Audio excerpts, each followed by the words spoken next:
sur la situation de la France. Alors, vous entendez tous les jours que la France a décroché, ce qui est vrai, que sa compétitivité s'est effondrée, ce qui est vrai. Ces éléments sont vrais et pourtant, ils suscitent le doute. Et donc, la méthode que nous avons choisie dans ce livre, c'est de ne jamais donner une information économique brute. Alors, une fois ces précautions prises, on peut rentrer dans le vif du sujet. Alors d'abord, sur les éléments de diagnostic. Alors, le premier élément, c'est sur la croissance et sur le constat historique de l'évolution de la croissance française. Il y a un problème spécifique à la France. Après la période des 30 Glorieuses, qui était une période de rattrapage continu et d'élévation continue de la richesse par habitant en France, quelque part, autour du milieu des années 80, nous avons cessé de rattraper les États-Unis et nous avons décroché. On constate un premier élément qui est qu'au cours des 20 dernières années, on a assisté à un véritable effondrement de la compétitivité française. Alors, comment comprendre cet effondrement de la compétitivité française? C'est qu'en fait, la France a raté sa mondialisation. Ça veut dire que non seulement la compétitivité de nos voisins s'est formidablement améliorée, ce qui fait qu'ils ont accru leur développement à l'international, par les exportations, etc. Mais ça veut dire également qu'ils ont formidablement augmenté leurs importations. Et qu'est-ce que ça veut dire qu'augmenter fortement les exportations et les importations? Ça veut dire qu'ils ont conçu complètement autrement leur organisation productive, la gestion de leur chaîne de valeur. Alors quand on regarde les paramètres de l'activité économique, on remarque que la France se singularisait en 1995 par un niveau de chômage élevé et qu'elle continue à se singulariser en 2012 par un niveau de chômage élevé. On découvre avec stupéfaction que la France sous-investit dramatiquement en équipements et machines, et par contre, elle surinvestit en immobilier d'entreprise, en équipements, si vous voulez, de bâtiments, d'infrastructures, etc.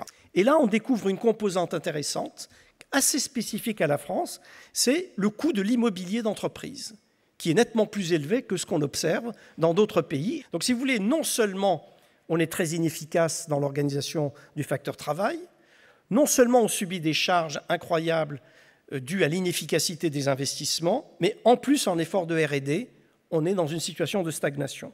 Alors, comment expliquer ça? Il faut dire que la rentabilité des entreprises françaises est, depuis au moins 20 ans, systématiquement médiocre. Eh bien, ce que je suis en train de vous dire, c'est qu'un pays qui connaît une dégradation continue de sa compétitivité coût, qui se traduit par un effondrement de ses taux de marge et une rentabilité durablement médiocre, est un pays qui ne peut pas monter en gamme, investir pour devenir un champion de la compétitivité hors coût, parce qu'il n'a tout simplement pas les ressources qui lui permettent de faire ce mouvement. Nous sommes allés voir également comment avaient évolué nos compétences et nos performances en matière éducative. Et à notre grande surprise, on peut dire qu'à côté du décrochage économique, du décrochage industriel du pays, nous assistons également à un décrochage éducatif. Nous avons un système éducatif qui produit des adolescents de 15 ans qui maîtrisent de moins en moins bien les apprentissages fondamentaux. Alors, il y a un domaine où, malgré tout, ça va bien. Notre performance sociale est remarquable. Quand on regarde les indicateurs d'inégalité, la France est un pays dans lequel les inégalités ne se creusent pas. Le problème, c'est comment avons-nous financé cette meilleure performance relative de notre système social? Eh bien là, quand on regarde les données, on constate que l'évolution salariale a été systématiquement supérieure à l'évolution des gains de productivité. C'est que nous avons largement financé notre effort social par un déficit de finances publiques grandissant et par une accumulation de dettes. Alors, une fois qu'on a dit ça, le constat est fait. Donc, quelles sont les voies d'avenir et comment peut-on trouver des relais de croissance? Alors, la première bonne nouvelle, c'est que nous assistons actuellement, au niveau mondial, à une nouvelle vague technologique et à une nouvelle révolution industrielle. Et la chance de la France, c'est qu'elle a raté cette nouvelle vague technologique. Donc nous avons une capacité de rattrapage.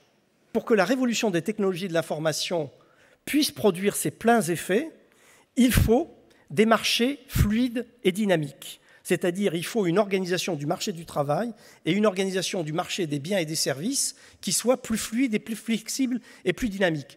Donc ça, c'est la première bonne nouvelle, c'est que les vagues technologiques offrent un potentiel de croissance qui est assez formidable. La deuxième bonne nouvelle, c'est que nous entrons dans une nouvelle phase de la mondialisation.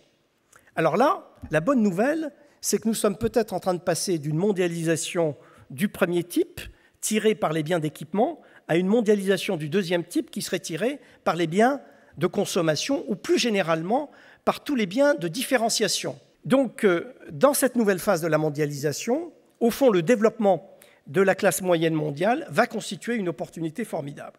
Donc, la deuxième bonne nouvelle, c'est que tout le développement des pays émergents et surtout le basculement des pays émergents vers des logiques plus autocentrées et plus tournées vers la consommation, la construction d'État-providence, etc., peut fournir un marché potentiel important.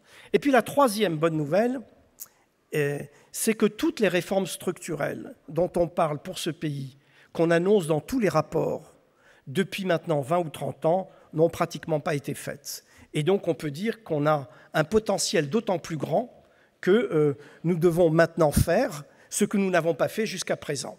Bien, en Suède, il y a eu une réforme de l'État, mais qui ne s'est pas faite par des mesures d'urgence d'un jour ou deux, qui s'est étalée sur 20 ans et qui a consisté à poser d'abord des principes simples qui ont été largement acceptés par l'ensemble des acteurs politiques et sociaux. 1. Réserver le statut de la fonction publique aux fonctions régaliennes. 2. Chaque fois qu'il s'agit de production de services, créer des agences et faire en sorte que ces agences recrutent sur des bases contractuelles. 3. Diminuer globalement l'effort pour faire en sorte que sur la durée, la dépense publique par rapport au PIB baisse. Faire en sorte également que dans les réformes qui sont menées, les résultats puissent être évalués et suivis régulièrement et avec une condition essentielle, ne pas accroître le déficit public, voire le réduire, au nom d'un contrat entre les générations. Deuxième exemple, la réforme fiscale. Au début des années 90, la Suède était dans une situation pire que la situation de la France aujourd'hui. Il y a un certain nombre de réformes qui ont été mises en place en fonction de quelques critères. Là aussi, premier critère, lorsqu'on crée un nouvel impôt ou qu'on aménage un impôt, on tient compte du critère d'exposition du secteur, c'est-à-dire de l'impact de la mesure prise sur la compétitivité de l'économie. En d'autres termes, chaque fois qu'on est dans un secteur abrité ou une activité abritée, on peut avoir une taxation forte.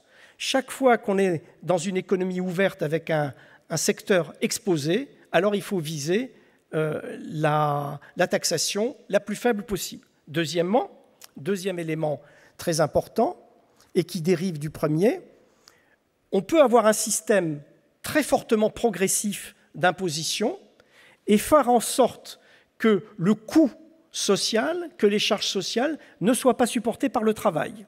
Troisièmement, comme le capital est mobile, même si ça gêne une vision égalitaire des choses, on ne crée surtout pas un système de taxation qui taxe de la même manière le travail et le capital. On adopte au contraire un système dual avec une taxation flat des revenus du capital et une taxation progressive du travail. Toujours la même chose, c'est-à-dire quel est le secteur qui est inerte et quel est le secteur qui est mobile. Alors, l'exemple suédois est en même temps intéressant parce que ça prouve, si vous voulez, ce que j'essaye de développer comme thèse, c'est que c'est parfaitement faisable et que d'autres pays qui ont connu des difficultés comparables ne sont pas absolument tétanisés par les expériences passées et ils le font. Vous voyez que le défi qui est le nôtre est le suivant.